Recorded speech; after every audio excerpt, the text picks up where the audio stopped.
Hello everyone, welcome back to my channel again. তো good ফ্রাইডের দিন আমি আর মা বেড়াতে চলে গিয়েছিলাম কামারপুকুর জয়রামবাটি। আমরা বেগমপুর থেকে ট্রেন ধরেছিলাম, তারপর কামারকুণ্ডু থেকে একেবারে গোঘাট লোকাল ধরে নেব, এটাই ছিল কথা। কারণ তাহলে বারবার ট্রেন চেঞ্জ করতে হয় না তারকেশ্বরে নেমে।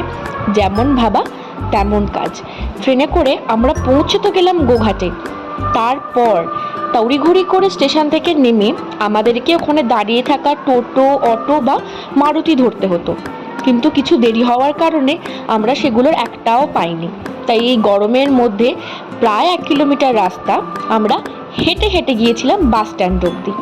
দেখতে যতটা সহজ মনে হচ্ছে, আদৌ কিন্তু ততটা সহজ ছিল না। যাক, তারপরে গরমের মধ্যে আমরা বাস স্ট্যান্ডে গেলাম।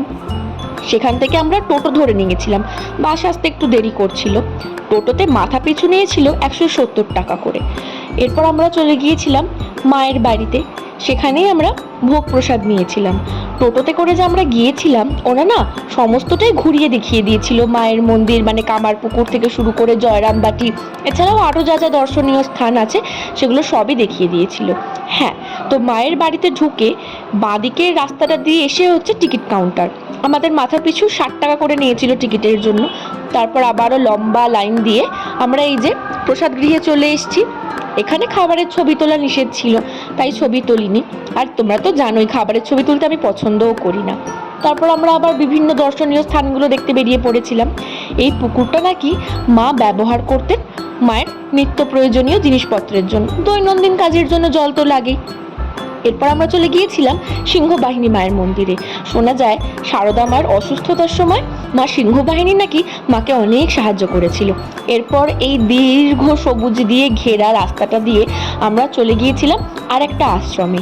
এখানে সবুজের পরিমাণ এত বেশি যে এত চোখের আরাম হচ্ছিল, ভীষণ ভালো লাগছিল। এরপর আমরা এই সেবাশ্রমে এসেছি। এসে এখানেও আমরা অনেক ঘোরাঘুরি করে দেখেছি। দেখো ওই সূর্যমুখী ফুলগুলো সামনে থেকে দেখতে এত সুন্দর লাগছিল। ছবিতে তো অত ভালো করে ক্যাপচার করা যায়নি, সামনে থেকে দেখতে কিন্তু অসাধারণ লাগছিল। এই ফুলগুলোর নাম আমি ঠিক জানি না, কিন্তু এখানকার পরিবেশটা এত সুন্দর ছিল, আমরা ভীষণ এনজয় করেছি। এরপর আমরা চলে গিয়েছিলাম আর একটা আশ্রমে, নামগুলো না আমি আসলে ভুলে গেছি। তো এটা হচ্ছে কামারপুকুরের পাশের গলিটা দিয়েই ঢুকতে হয়।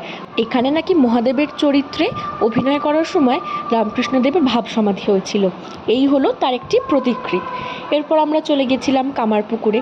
সেখানে গিয়ে তো ছবি তোলা বারণ ছিল, তাই ডিটেলসে কিছু তুলতে পারিনি। এরপর এই দীর্ঘ সবুজ দেখতে দেখতে আমরা বাড়ির পথে রওনা হয়ে গিয়েছিলাম। রাস্তায় এরকম অনেক শুকিয়ে যাওয়া নদী খাত পেয়েছিলাম। সত্যি দৃশ্যগুলো না অপূর্ব দেখতে লাগছিল। বেড়াতে যাওয়াটা সার্থক। তো সারা দিন এই ভালো মন্দের মধ্য দিয়ে আমরা রাতের বেলা অবশেষে বাড়ি ফিরে আসি।